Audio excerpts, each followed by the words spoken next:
Hello, and welcome to another edition of the Up Your Assets podcast. My name is Ray Ferrara, CFP, founder and executive chair of Provost Management Group, LLC. Our podcasts are educational in nature and not designed for personalized advice. Please speak with your financial advisor, attorney, or CPA before making any financial moves. Additionally, no guest on our podcast pays to be on the show. We do not endorse any products or services, and the opinions expressed by our guests are clearly their own and not necessarily those of Up Your Assets. In an earlier podcast, we talked about the role women have traditionally played in family medical decisions and family finances. But that traditional role is expanding as more women are playing an integral role in retirement, investment, and estate planning. By 2030, women in the United States are projected to control approximately $34 trillion in financial assets, a significant increase from the $7.3 trillion they controlled a decade prior. This transfer of wealth is often referred to as the Great Wealth Transfer, and it's reshaping the landscape of wealth management and philanthropy. Today's guest is Dr. Barb Provost, founder of Purse Strings, a trailblazing initiative designed to arm women with the financial tools and confidence they need to make smart money moves. Through Purse Strings, Dr. Barb provides financial education and resources to women and access to a national directory of vetted financial professionals who are uniquely qualified to serve the women's market. With a doctorate in adult learning and decades of experience in financial services, Dr. Barb is a recognized expert on women and money. She specializes in teaching financial professionals how to reach, engage, and earn the female dollar, helping them grow their business while better serving this powerful and often underserved market. She brings a sharp insight, a no-nonsense approach, and a whole heart to every conversation. And we're going to have that conversation today. Good day, Dr. Barb, and welcome to Up Your Assets. Thanks, Ray. Thanks for having me. Oh, it's a pleasure. So let's get right to it. How did Purse Strings get started in the first place? Well, it's a great story. My background is, as you said, I'm an adult educator, and I was a consultant in the financial industry for many, many years, teaching financial professionals everything from product, process, procedure, opening their businesses. And with all of the content and all the information, I could see that they were overlooking a female market. From the marketing materials, from the processes, from the products, nothing spoke to women. And as many times as I brought that to leadership, I did not get any traction. But I could see in my own world, I could see when I shopped and could see women of retirement age still working, that there was a divide, a gap, if you will. So it led me to do some research. I commissioned a researcher to answer two questions. Is the financial industry helping women fund their retirement? And are women prepared for their financial future? And all the data came back that said the insurance and financial industry win the award as being the least sympathetic to women, and women are woefully underprepared for their financial future. And I knew it. I could see it at every point in turn. I knew there was this huge gap. So I took this data, and my daughter at the time, I told her to grab her computer, and we went and talked to women, held many, many, many focus groups, brought this information to women and just asked them, what's your experience working with a financial professional? And the theme that we came back with was, Ray, they would say, they don't even look at me. They don't even look at me. And it was really sad when that was their overarching response, because it spoke volumes. They felt overlooked, underserved, and even one woman said, I feel like prey when I'm in these discussions. And if I go with my husband, they just speak to him, so there's no reason for me to go. But I told these women, you know what? Population's aging. Men die first. You're going to be in charge of your financial future at some point. The gray divorce is happening at 3 times the rate, and you need to be able to be prepared to step into your financial future. And they leaned in when they heard some of those stats, and I ask them, what do you need to really feel confident and competent to really take charge of your finances? And that's what we built at Purse Strings.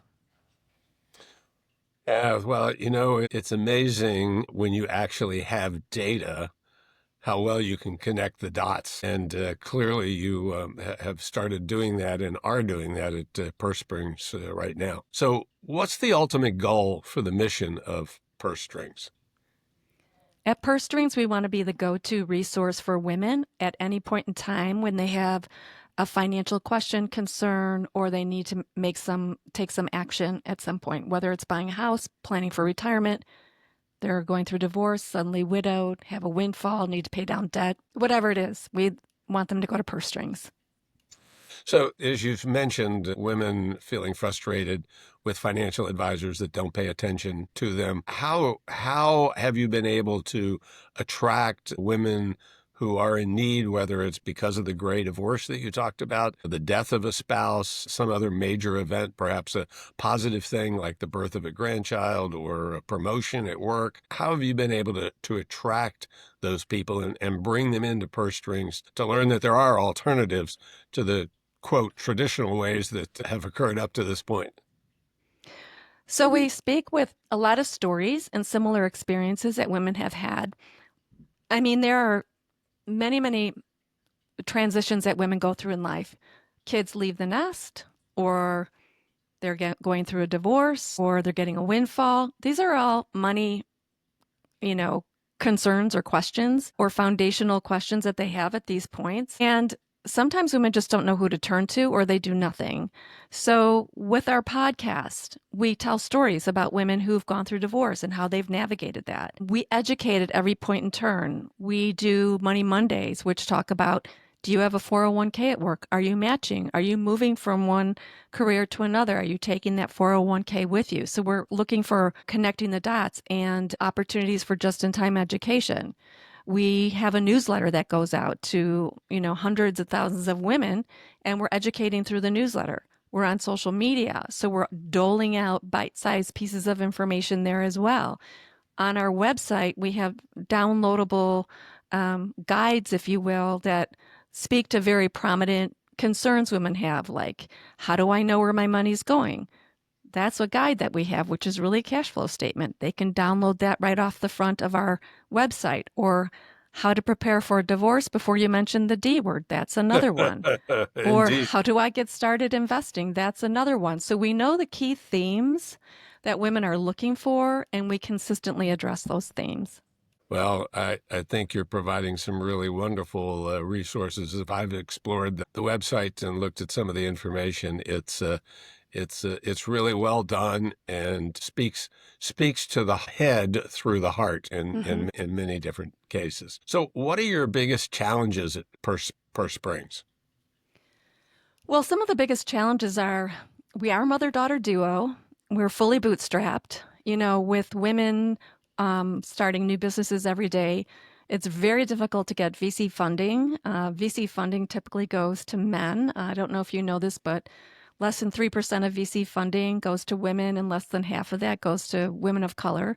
So it's hard to get funding. And so we grow smaller than we would really like to. And of course, marketing and sales is very, very expensive.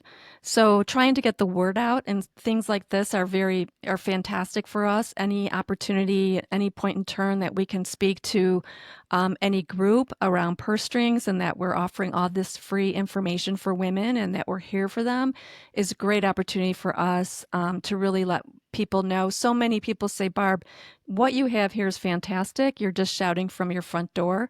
So we're doing all we can to get the word out. And so you talked about venture financing, et cetera. Like any entrepreneur, it seems that when you're getting started, there's more going out the door than there is coming in the door. Talk a little bit about your revenue sources. How are you trying to grow the business, not just in terms of the number of people who are visiting, but how are you growing the business? Well, we're growing the business in lots of different ways. I mean, if you're talking about how many financial professionals are coming on board, the one way we're doing that is we're looking through LinkedIn. There's so many amazing financial professionals there, and we're trying to let the LinkedIn audience know that we're here and we're looking for those financial professionals who want to serve women. We're also partnering with broker dealers, large broker dealers who know about purse strings. And a way we're engaging with them is I'm actually a facilitator and have created a course, Reach, Engage, and Earn the Female Dollar. This is my expertise. I've also taught this for the World Bank. Years back, I've helped create content by the request of the World Bank for India and Nigeria so that Uh, those financial professionals could learn how to serve their female consumers as well. This is a worldwide issue. And with that learning and that work, I've curated a course, Reach, Engage, and Earn the Female Dollar, where we're looking at what are financial professionals doing really well today and where are they really missing the mark. And so, working inside broker dealers, they can offer this course, and I can get in front of financial professionals who really want to serve this market and really want to learn what women want from their financial professionals. So, that's another opportunity. Again, we don't take all comers. We're really looking for those financial professionals who understand the value of the female market and really want to focus on this market as well. So we're looking for those professionals through lots of the broker dealers, and they're looking to purse strings as well for that kind of education. So that's one way that we're looking to grow our member base. Also, many, many referrals from the people that are already in our member base. And then for the women, we are on all the social media platforms. We do advertising. We have a great podcast, Women in Money, the shit we don't talk about. And we love also the have a title. news. Love the title, Barb. It's just great. Well, it's not too often, not too dissimilar from your title, right? That's it. You gotta, you gotta get their attention. But it's true. Women don't talk enough about money. It's a subject that's been for far too long taboo, and we need to start talking about it. It's just gotten us in too much trouble not talking about money. So if we're not talking about money, we're not learning about money. So we drop a podcast every week, and we have fantastic guests on there. We have a newsletter that goes out. So we're consistently reaching out. We have a live event every Thursday at 11 Central called Money Talks. We address one topic with one expert. So we look at different ways to reach out to our audiences, different time zones, different opportunities, different ways of learning. As an adult educator, people like to read the blog. Some people want to come to a live event. Some people like auditory listening. So we're really trying to meet all the ways of learning as well. Oh, that's great. One of the things I heard you mention is you and your daughter. So is your daughter continuing to work with you? And if so, how is that working? My wife on a couple of occasions, she was a school teacher and she thought about, coming to work with me. And I told her, I said, honey, you and I have a partnership at home that's 50-50, but at the office, it doesn't work that way. So let's just keep the good partnership we have and not try to create a new part of that relationship. Yeah.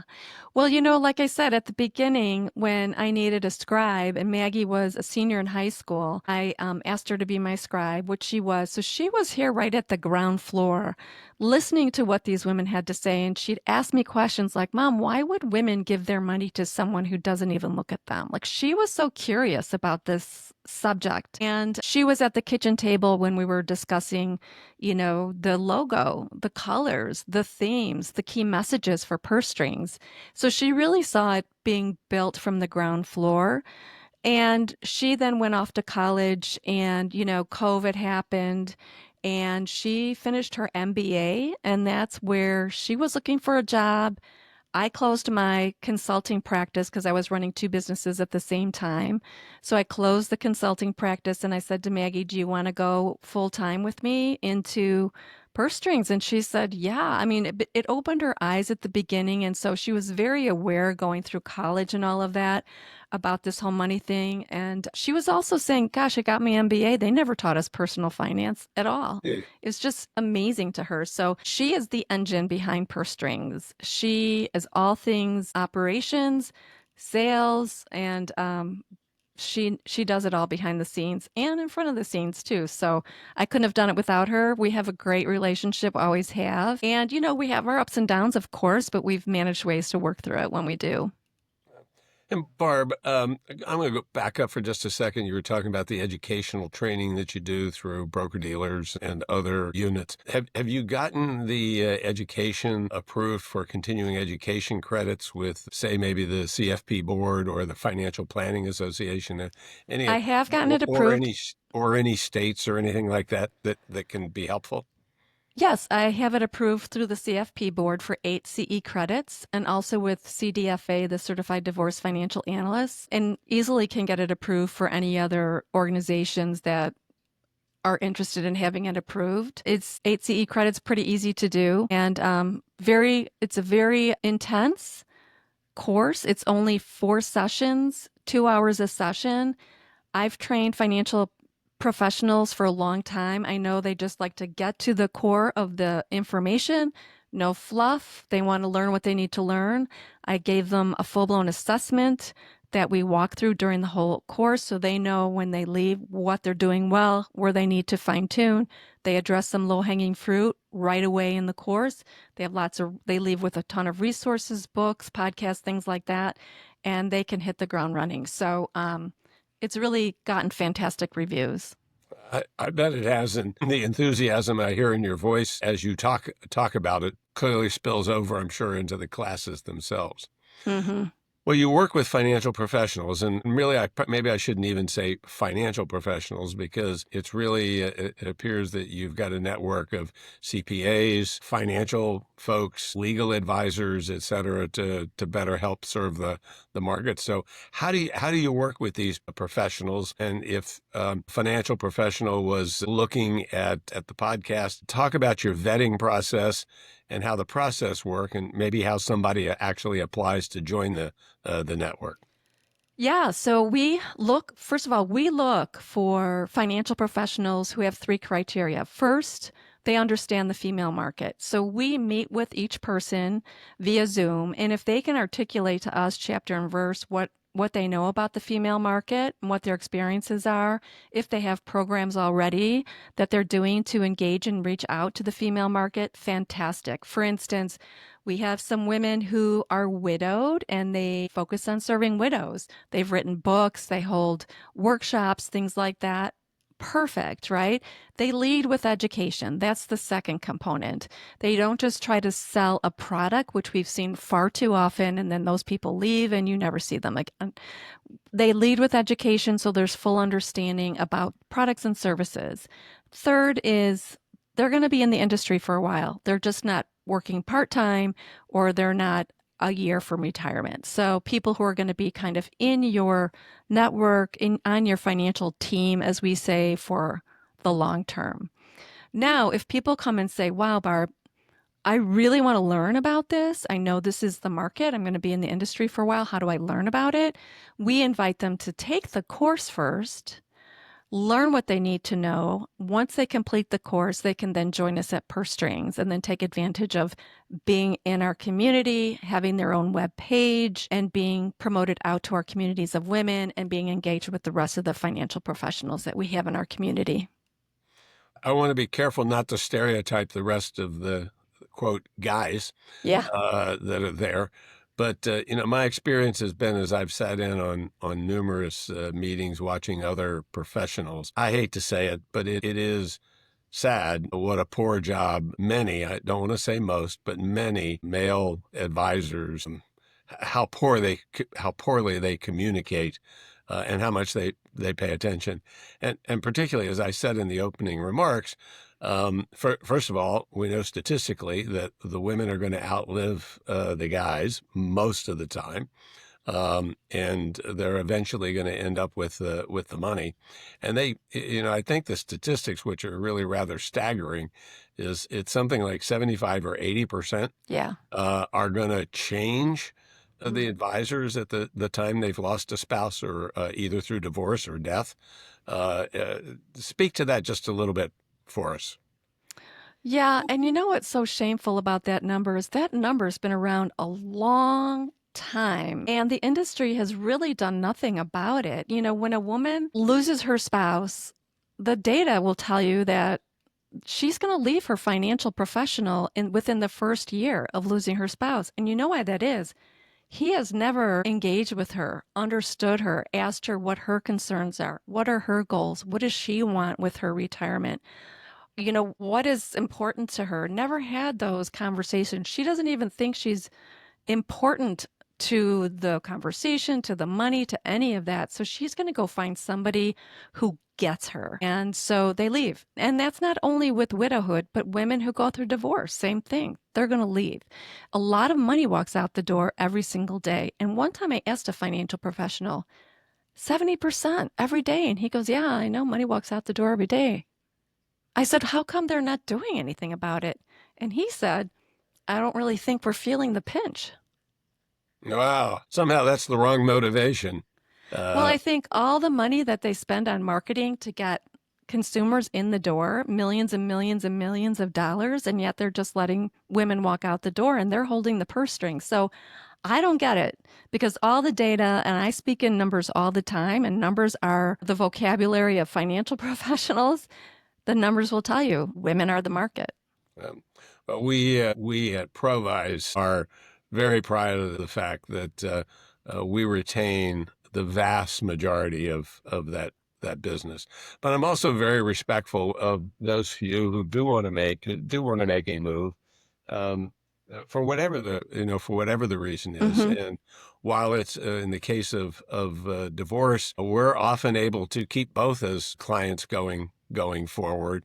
Um, and it's something of which we are very proud of, and the way that we approach things. It does, as hard as it is to find new business, it just amazes me that people are willing to let it walk out the door.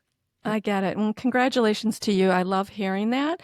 Few and far between. Some people and organizations like yours are conscientious of the fact of how important it is to really speak to both the men and the women and really engage with them. So, congratulations to you. And a little off point, but carrying it one step further, we then try to engage with the next generation that Mm-hmm. eventually is going to inherit it as well, because the statistics there are even more stark that Yep. when the money goes to the children, 90% of them walk out the door Yep. with the assets. Yep. So, what makes the women's market so important to focus on in addition to the things that we've already talked about? Well, they're going to own the wealth. They make most of the purchasing decisions in the household. They make most of the, as you were saying earlier, health decisions in the household. They're really going to control the purse strings of America. And, if you want to follow the money, it's what women are deciding and where they're going. So they're the ones who are making the decisions and will be, like I say, building the sidewalks as to where the money's going to be going. And for the women that are looking for help, go to pursestrings.com. Dot Uh, .co. So that's here's right. another That's thing, the Ray. that's the When I yeah. was starting purse strings, .com was $85,000. Oh my gosh. I know. So I couldn't afford that for sure. Yeah. So we went with .co and it stuck. So all of our social media is Purse Strings Co. and our URL is pursestrings.co. Well, that kind of gives me chills because when I set up your assets.com was only $15,000, Oh, but there was no .org, so it was easy. We just set it up there you as go. as .org. You got lucky. Yeah, there's always a story behind the name. So tell us, how did you come up with the name Purse Strings? Being in the financial industry, I heard the word purse strings. It's an old word. Not everybody knows what the word purse strings means, but it's a powerful word. I think it's a feminine word, but it's a word that really says, when you are flush, you can open your purse strings and do the spending. And when you need to pull back a little bit, you need to tighten your purse strings. And I think that's how we live our lives, right? I mean, sometimes we are a little bit more flush than other times. We have to be financially conscious of our monies, of our dollars, of where our money's going. And I think Purse Strings was the perfect name for our organization that really focuses on women building a financial future full of, you know, choices. So you talked about the broker-dealer market as an example, but as I think about the places that this could go, it goes well beyond the financial planning, investment management, lots of other financial institutions like trust companies, banks, etc. And so this phenomena of ignoring the woman isn't unique to financial planning or investment management. It spills over into well beyond just this financial area Hmm. as well. So, what are you doing or can you do to help cause changes within the various industries to help serve this obviously very powerful market?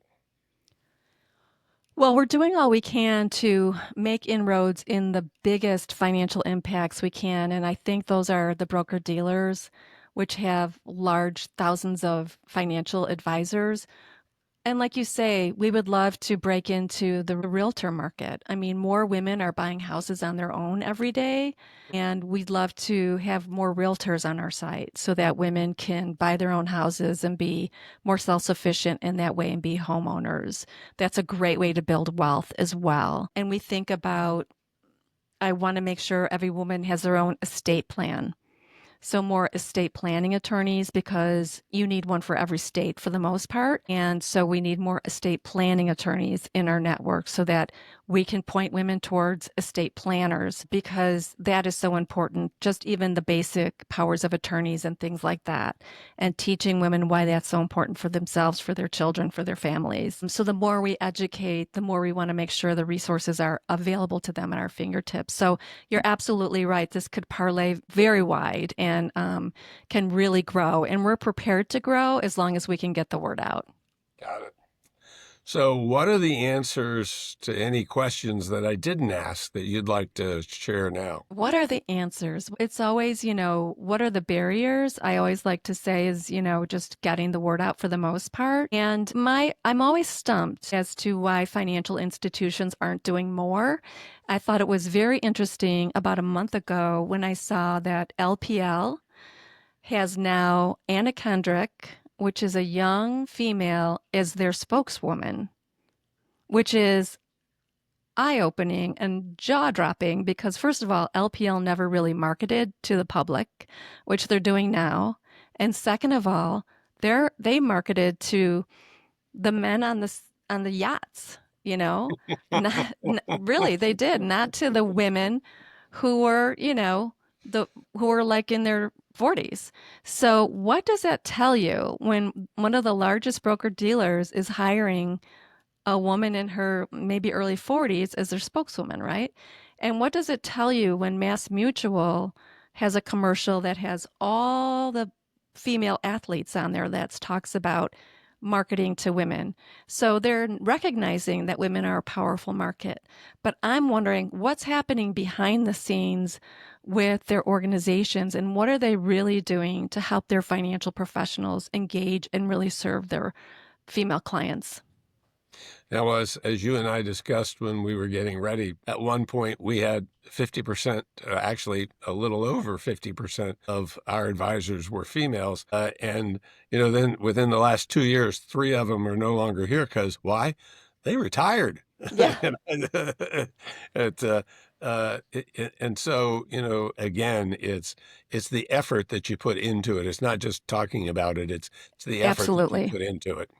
Yeah, because it is a male model, and the model itself really needs to be redesigned so that it can accommodate women because women make fantastic financial professionals. They do indeed. And the CFP board, of which I've been intricately involved over the years, we're trying very hard to attract more women into the profession because I think it's a profession at which women can excel, Hmm. um, not just financially, but emotionally. I think they're much better at dealing with certain issues. They approach the business in an entirely different way. And again, in the business model that we have, ours is non-conflicted because we're on the RIA side. We're not Hmm. commission driven, product driven. And so you're really able to provide advice. And I think that's one of the reasons we ended up with as many advisors as we did that were female is because they're attracted to that as opposed Right. to dialing for dollars and feeling like they're